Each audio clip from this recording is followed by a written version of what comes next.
were a lot of times when I would be talking with a patient and, learning just something so incredibly deep and wise that I didn't realize at the time, but had such a lasting impact on my life and how I've lived since then.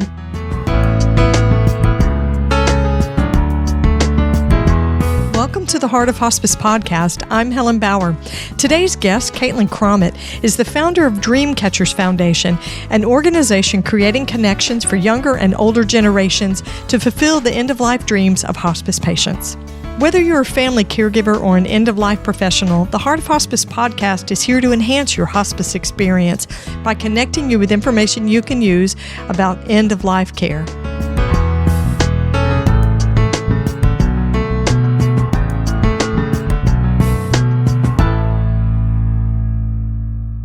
This episode is sponsored by Hospice Navigation Services. When end-of-life care becomes confusing or overwhelming, Hospice Navigation Services can help.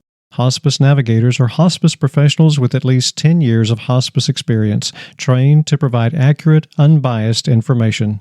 Hospice Navigation Services, the guide for your journey. Now, here's today's episode. You're going to love my guest today. She is a dreamer, a motivator, an inspiration. She's an overachiever, and she's a little bit intimidating, but in a really, really nice way. My guest, Helen Crommett, started as a hospice volunteer when she was 12 years old, and she's the founder of Dreamcatchers Foundation. She's a speaker and the author of How to Attract Millennials to Your Company and Actually Keep Us. She's got some amazing stories to share. She's doing some fantastic work, some inspiring work, partnering young people with volunteer opportunities to fulfill end-of-life wishes for hospice patients. So sit back and relax. You're going to love Helen Crommett and hearing about the work she's doing with Dreamcatchers.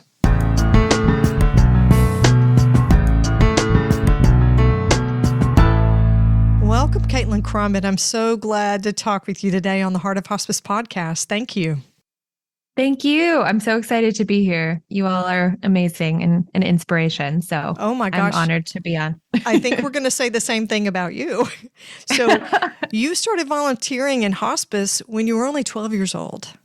What did that look like? First of all, what were you doing? How were you volunteering when you started out? Yeah. So I was obviously when you're 12, you can't do a whole lot when it comes to patient interaction. So I was going and I went with my older sister who was looking for volunteer hours. So naturally I came along with her on everything she did and just started doing little things around the office. We'd help with labeling. We'd help with just anything the staff needed. And really that was when I fell in love with the people that are hospice, right? And really just saw them as such angels. And I loved to be there. And then it was a couple years of doing that off and on that then transitioned into me wanting to do a little bit more, see what else I could contribute to. I used to sing. And so I was trying to figure out how to work in kind of like the musical side of me to this volunteering. And so I started singing at memorial services for families of patients who had passed in the last year. And that was really inspiring for me to see the people and really just like how much this simple song could impact them and talking to them after. So I really just kind of wanted to do more for the actual patients that were on hospice before they passed. And so that was kind of the journey of my volunteering and how it all developed. That's interesting, though, because people think of volunteering at a hospice agency as making those visits with patients and families. But there is an administrative component to volunteering in hospice. If people aren't comfortable or they don't want to travel to a patient's home, they can actually go to the office and do some of these administrative tasks. And it's just as important for an agency to have that as it is for them to have volunteers that go into homes. So I think that's really good for people to know that. So you were really young when that started. What do you think is so powerful? Because we know that connection is so important and so powerful. What do you think is so powerful about younger generations volunteering in end-of-life care? I think, I mean, it made such an impact on me and has really affected my entire life since then. And so I think the beauty of that is really that starting young and being exposed to people, number one, that are of different generations than you. A lot of us get kind of, we stay hanging out with our generation. We're in school with our similar age groups, and then you go into the work life and you're kind of in a similar age group. So we're very age segregated in that way. And so a lot of young people don't even have the opportunity to spend time with people of these older generations that have these unique life experiences that we would literally only read about in history books, maybe. And so that was really cool for me to be able to interact with just on a casual level with these people who I otherwise would not be exposed to. And then as far as hospice specifically, I think obviously people nearing the end of life have such a unique perspective on life because they're at this really special point where they're able to kind of come to peace with where they are and kind of reflect. And I think a lot of those perspectives were transferred to me in those conversations. And so there were a lot of times when I would be talking with a patient and, learning just something so incredibly deep and wise that I didn't realize at the time, but had such a lasting impact on my life and how I've lived since then. And so I think experiencing that at a young age is so critical because it gives us those perspectives and it gives us that frame of mind of like, oh, this is what it means to get older. And this is what aging looks like. And this is what really life should look like outside of just kind of where we are with our blinders on when you're in high school or that age when you're just a little bit more focused on yourself. So I think that's really the most important thing is starting volunteering at a young age with these populations and really just having that intergenerational connection because it can bring so much to both sides of that equation. Absolutely. So you have a nonprofit called Dream Catchers. And you guys are doing some amazing work. And I see, it's funny, the minute I said dream catchers, you had this big smile on your face immediately. Tell us about the inspiration for Dream Catchers and how you got it started. Yeah, so the inspiration, well, of course, it began after I started volunteering in hospice, fell in love with hospice staff, fell in love with the people, always knew that I was really more comfortable around older generations. That was just kind of how I was. I always wanted to spend time with, my grandparents or other people's grandparents, or really just kind of being more comfortable around those generations. And so it was when I was volunteering and after I started singing at these memorial services, I was trying to figure out what to do next. And I was just looking for different ways I could actually have that patient interaction. And shortly after that, I watched the movie Patch Adams, and that was really the catalyst for Dreamcatchers, that scene where Dr. Patch fills the pool full of noodles for the woman who had always dreamed of swimming in a pool of noodles. And that was just kind of, she was like 90 something years old and really just not, very happy. She didn't have a great attitude or perspective at that moment. And so when he did that for her, she completely turned around. She started eating again. She was happy. She saw kind of this purpose again. And so just that simple, I guess, I don't know how simple putting a whole bunch of noodles in a pool is, but I would think it's pretty complicated. Yeah. But that simple act of just listening to her and doing this thing for her, because a lot of people don't listen or focus on people of that age, especially in our American culture. We kind of cast them aside. And so that was really the inspiration for like, oh, maybe I can do something like this for people on hospice that maybe aren't asked what their dream is. Like you always know, make a wish for kids, but is there something like that for these people specifically on hospice?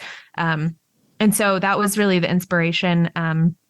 And from there, I basically just took that idea, that very basic idea, created a little cute PowerPoint and took it to the hospice where I was volunteering at the time. And I just said, hey, is this something you see as realistic, as something I could help with? And they were overjoyed and started sending me ideas of patients that they had. And that was kind of how it just got started, just by myself. And then gradually some of my friends started getting interested and eventually created a club at my high school, and the rest is history. Oh, wow. How old were you when you took your little PowerPoint, as you say. Yeah, exactly. I was 15, so I was probably a little bit, awkward, maybe not so well spoken up there, but they listened. So it was successful in that regard. At 15, when you talked to them about whether they would be on board with doing this, did you dream big for Dreamcatchers the way it is now? Did you envision something so big? Honestly, no, I had no idea. And I really didn't even have that goal of it becoming big. I just wanted to do something in my spare time for these people. And then when it became a club at my high school, I was like, oh, cool. Like that's as big as it'll get. I'll have a really cool club at my high school. And then it wasn't until we were published in our local newspaper in the Orange County Register, then a couple other high schools nearby, these couple students started reaching out wanting to do the same thing. And I was like, oh, there are other people that are interested in this. I never thought that would be a thing. And so they started clubs at their high schools. And I was like, okay, that's it. That's great. Like we made an impact in our community. And then it wasn't until a student from another state reached out and wanted to start a club. And I was like, oh, okay, maybe this could be bigger than just my community. Wow. So tell me about the process. If a hospice agency wants to work with Dreamcatchers to connect them with their patients for end-of-life wishes, how does your process work? Yes. So basically, we really emphasize the intergenerational connection. So of course, all of our chapters are run by students in high school or college, that sort of age group. We have a couple in graduate school as well. So really just kind of emphasizing that, we're two different generations, opposite ends of the spectrum. So basically how it works is if a hospice expresses interest, we see if there's a local chapter that they could partner with. And if not, they would help us identify some local schools that might be interested in starting a chapter. So they would help maybe one of their staff has a kid in high school or a niece or a nephew in a local high school. And from there, that student, we would help them get their club started at their school or in their community. The hospice would start getting the word out to their patients, to the families, to their staff, and the nurses and social workers are really the referral partners in that way. And so they submit these dream request forms to the local chapter, and then the chapter does everything. They do the fundraising, they do the planning, they do the execution of the dream itself. And so we really like to have our students be really empowered to do everything from start to finish. And so it's a real growing experience for them in that way too. It's kind of like running their own business. An amazing opportunity to connect with another generation, give back to the community. I mean, it's awesome. What are some of your all-time favorite stories about end-of-life wishes that you guys have partnered with? Oh, there's too many. Tell me about a standout, one that really stands out to you. Well, one that I've done, one of my very first dreams that I fulfilled was really powerful for me. It was for a woman named Pat. And she, when I met her, I was asking her what her dream was. And she was like, well, to die and go to heaven to join my husband, because her husband had just passed away. And so I was like, well, I can't do that. But is there anything else that you're interested in or what excites you? And she was talking about her travels a lot and how she went to China a lot of times. And that was her favorite place to go. And she had all of these slides of China and her visits there. And so we pulled up her little slide projector, which I had never seen before.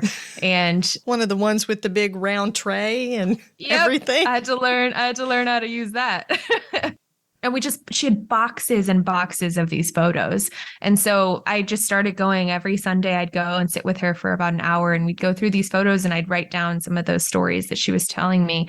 And we decided that we'd put on a little presentation for her where she was living. It was at like a skilled nursing facility, assisted living. And so we started doing that. And it was just so much fun to get to know her. And I think really the journey was the best part of that because at the end of it, she ended up going into a coma right on the day that we were meant to do the presentation to her friends there. And so I went and saw her and she actually like sat up and said, "Hi, Caitlin, how are you?" And just the fact that she like knew I was there and knew that, this was meant to happen, I think the journey was really beautiful for that part, to get to know her and hear her stories. And I really think that was the biggest part of it, was, her having someone to talk to and to tell her stories and feel like she was passing that on. So that was one of my favorites that I've done. Now, ones that chapters and other students have done, there are lots of those too. I could go on. What do you think was the most fantastic or crazy dream that's ever been requested? Oh man, I'm like sorting through them in my head right now. But we've had surprisingly a lot of hot air balloon requests. I know we had like a 103-year-old woman who wanted to go up in a hot air balloon, and it was just so sweet to see that happen for her. Wow. And the students get to be there and watch her experience that with her family. And it was like, those, I guess, in a sense, are a little bit crazy, because, it's a big thing for them. And for, that's kind of a wild experience. Sure. There have been helicopter rides, there have been plane rides, and there's been like really simple ones too. So it really runs the gamut of what people request. But I think those are typically some of the like crazier ones that we get. When you think about the work that Dr. Patch Adams did, Yeah. So swimming in the noodles, that was kind of a crazy thing, and very, very small, sort of random, right? Who actually dreams of doing something like that? But for him, it was about being able to make this patient feel seen and feel heard, and it was quality of life. She had a dream that came true, and that's the work that Dream Catchers is doing. This episode is sponsored by Hospice Navigation Services, the guide for your journey. Navigating end-of-life care can be confusing and overwhelming. Hospice Navigation Services can help you navigate hospice care for the best end-of-life experience possible. Hospice navigators are hospice professionals with at least 10 years of hospice experience, trained to provide accurate, unbiased information. Our team's compassion and respect for quality of life allows them to help you focus on getting the kind of care you want. When you need in-depth information about hospice, a Level 1 navigation session can provide information on what hospice care includes, roles of the team members, and how to choose a hospice agency. A Level 2 session is the best choice if you want to include multiple members of your family or caregiving village, and includes an explanation of hospice costs and coverage. If you have specific questions about a current hospice experience, a question and answer session with a hospice navigator can give you the answers you need. Watch for the launch of the Hospice Navigation Services in the spring of 2023. Hospice Navigation Services, the guide for your journey. Now, back to the conversation. So why the name Dream Catchers? Tell us about what that meaning is. Sure. I'm actually part Native American. No one would ever guess that. But on my dad's side, we were part of the Penobscot tribe in Maine. And growing up, we would collect dream catchers, which are a very important Native American symbol of, letting the good dreams pass through and catching the bad dreams. And it's really been a huge part of the Native American culture. And we collected them growing up because of our background with that culture. And so when I came up with this idea and started doing this with the hospice where I was volunteering, it felt like kind of a natural fit, because I was like, okay, we're fulfilling these dreams. And I'm every day looking at all these dream catchers I have by my bed. And so it just felt really right, and it fit, and that became the name. And here we are. Absolutely. It suits perfectly. It does. And we like to have our students, after every dream, what they'll do is they'll either make or get somehow a dream catcher to give to the patient that they've fulfilled their dream for. And they kind of explain the background and the meaning of this dream catcher in the hopes that they'll keep that with them, and it'll be a reminder of the dream that they had. Oh, that's beautiful. You said that you guys have chapters, right? In different states. How many different states are you in? We're in about, I want to say 18 to 20 right now. I'd have to count exactly, but our goal is to be in all 50 someday. That's awesome. I love it. Where does the funding come from when one of the chapters needs to fulfill a dream of one of the patients? Where does the funding come from? Yeah, so we help fund the first two dreams that a chapter fulfills to kind of get them on their feet, get them up and running. And through that, we're a national organization. We apply for grants, we look for corporate partners, we have an annual gala every year to kind of raise money. We really rely a lot on individual donors to fund our organization. And then it's on the local level, the students, once they have those first two dreams under their belt, they are expected to start fundraising. And so they do local fundraisers in their communities, however they would like. Some do bake sales, some do car washes, the classic fundraising methods, or partnering with their local Rotary Club or Kiwanis Club or something like that to raise some money for their chapter. And then from there, they use that money to fulfill the dreams that they receive from their local hospice. Pretty amazing. I've seen firsthand as a hospice nurse and being a member of a hospice team how meaningful those end-of-life wishes are, and even the most simple of things. Mm-hmm. Because a lot of times our patients can't really manage the big stuff. Right. A 103-year-old woman who wants to go on a hot air balloon ride, that's awesome and amazing and fantastic, but a lot of our patients can't manage something like that, their mobility or their stamina or endurance. But even the most simple things, what are the most simple, most meaningful requests that you've seen come through Dreamcatchers? I think they really have to do with just being around the people that they love. And it seems simple and it seems expected, but a lot of times that's something that takes some additional planning and some additional, not all family is close by and able to get there on the same day unless there's something big planned. So we had a chapter in Iowa fulfill the dream of a man who literally just wanted to go on a tour around his own farm because he hadn't been able to get out and look around his farm that he owned, that his family ran for a long time. So they took him on a little drive and showed him like what was going on at the farm. And then they all came back and had dinner together, his whole family. And they hadn't been together like that in years. And so the simplest things can really make all the difference. He literally passed away that night after that happened. So it was almost like he was able to have that final closure and get to see his family one last time, and finally felt at peace to be able to go how he wanted to and when he wanted to. And so that was just a really strong indication that sometimes these simplest things of getting the people that you love around you, that can be the most meaningful. Yeah, something as simple as a meal all together. And then touring a place that he loved. And he wasn't asking to go to Disneyland, but just to see his own farm. Yeah, I can understand that. Yeah, exactly. And it's been really cool to see. I mean, for me, I've learned so much from that, and having the students see that and see how much that meant to him, I think it helps them put their lives into a different perspective, like making time for those family dinners that don't seem that important, but really are so meaningful and something that we all crave, when we don't have that much time left. Right. And what a lesson. What a great lesson that is for younger people to learn at a time when we really are disconnected, so much. Totally. Mm-hmm. What kind of testimonials have you heard from the caregivers of these patients whose dreams you've been fulfilling? What kind of feedback are you getting? It's been really amazing to hear some of the things that happen to these patients after they have their dreams fulfilled. We've had caregivers and nurses tell us, that they have these patients that have either, dementia, Alzheimer's, type of like very extreme memory loss, and that they, usually can't remember things that happened to them the day before, but that they've talked about this dream for weeks. So it's something that's really just like ingrained in them now. Some caregivers have told us, they haven't needed maybe their anxiety medication as much after their dream because they have that to like reminisce on and really smile about. And they're feeling uplifted more.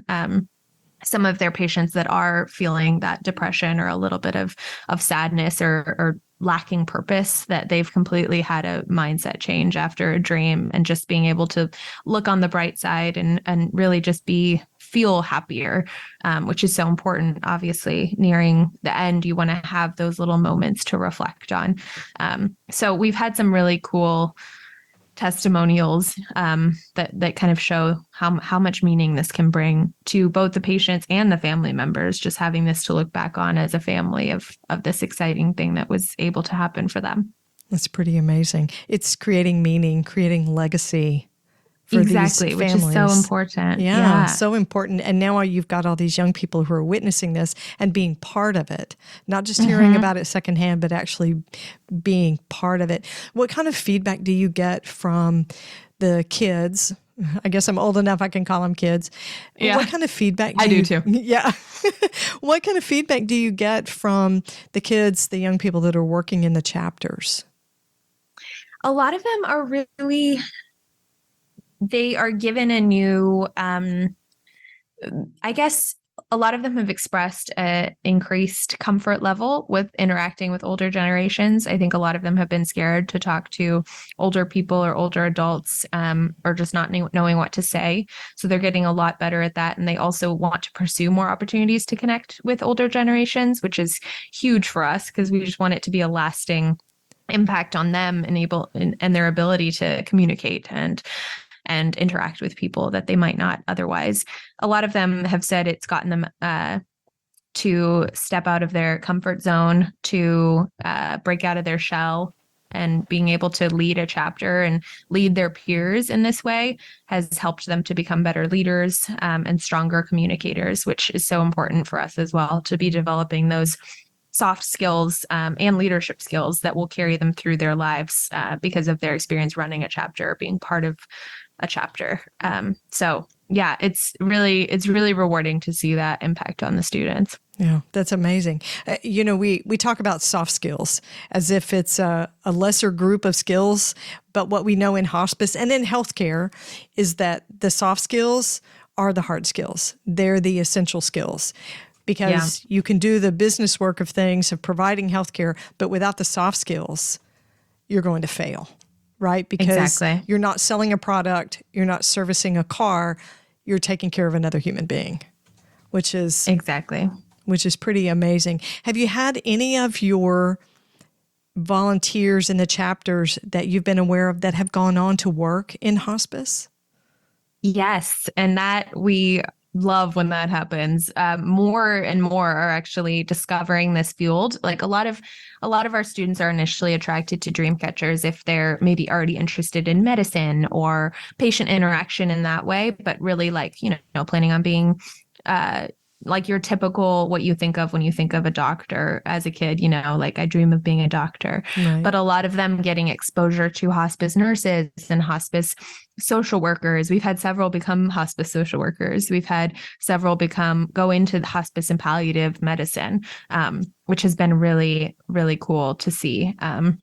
And also becoming nurses and even becoming more involved in their hospice where they're volunteering in other ways. So yes, it's definitely happened. And we hope that continues. That's a huge goal as well. Oh my gosh, that's an amazing, that may not be your primary goal, but a happy accident, happy side effect. Totally. Yeah. With the short staffing and the great resignation that we're seeing across healthcare in the United States, hospice has been part of that, unfortunately.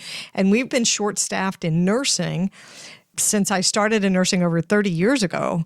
So to inspire people to want to work in end-of-life care and palliative care, that's an amazing gift that Dreamcatchers, maybe that wasn't your initial purpose, but isn't that amazing? Right. Oh my gosh, it's so amazing. For community groups or kids that anybody that might know about this, that might hear the podcast or come in contact with the information about Dreamcatchers, how would they get started to set up a chapter, locally? How does Dreamcatchers provide resources, direction, and help a chapter get started? Yes, we provide a lot of guidance for students that are hoping to get a chapter started. It's not for everyone. So we want to make sure the students that are starting chapters are, have those qualities that are necessary, because we're dealing with these populations that they would not have the opportunity to otherwise. And they are really, they need to be strong communicators and being able to keep those relationships strong between the chapter and the hospice, for example. But we have on our website, we have a way to apply to be a chapter leader. And we have kind of that initial introduction interview. And then from there, we send them tons of resources and we check in with them constantly and just make sure they're getting going as a student chapter. And then if you're not a student and you want to become involved in Dreamcatchers, we have tons of other volunteer opportunities because we need that support. We're almost fully a volunteer-run organization. So regional support, adult support is so important for our local chapters as well, and making sure those connections are strong and that those dreams happen effectively. And so there's lots of ways to get involved, and we provide all of those resources for anyone who is interested. What if somebody wants to financially donate to support Dreamcatchers? Do you accept donations, and how does somebody go about doing that? Of course, yes. We absolutely accept donations. We need donations constantly. As a nonprofit, anyone who knows the nonprofit life, you're constantly fundraising. So that's so important for us. So yes, we accept donations on our website. We also accept donations to individual chapters in a local community. So just to run the organization, there's a lot of expenses and there's a lot of things that we need that money to go to. So absolutely, we accept donations. Awesome. Okay, so if one of our listeners wants to connect with Dreamcatchers, how can they get in touch with you, find the information, make a donation? How can they get in connection with you? Yes, I would say the easiest way is to go to our website, dreamcatchersfoundation.org, all one word. And we also have all the social medias. So on Instagram, we're Dreamcatchers Foundation, and same on Facebook. My email is just Caitlin@dreamcatchersfoundation.org. I know there's a million ways to spell Caitlin, so I'm sure we'll clarify that. But I also respond to the contact forms that come through our website. So you can easily reach me there. And we will very much welcome any communication from listeners. So thanks. I'm going to put links to your website and your social media and your email in the show notes, so our listeners will be able to go straight and connect with you. Thank you for the work that you do. Thank you for the way you're inspiring young people and connecting us, all these siloed generations. Aren't we just tired of the disconnections? I know I am. I love hearing something positive about reaching out, reaching across, and helping, and the benefits. You're a change maker, Caitlin, and what you're doing is so valuable. And I appreciate the time you've taken to talk with me today. Well, thank you. Thank you for providing this amazing platform. I think it's so important for people to become more aware of all the things surrounding hospice and end of life, and yes, to connection. So I appreciate being on. Thank you.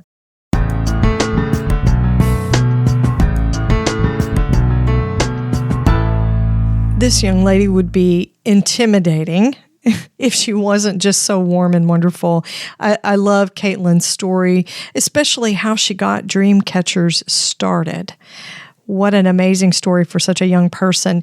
The benefits of intergenerational connections have been obvious. We've known about that. Multi-generational households, the benefits to both the older generations and the younger generations, very well known, right? There's plenty of science to back that up, plenty of evidence.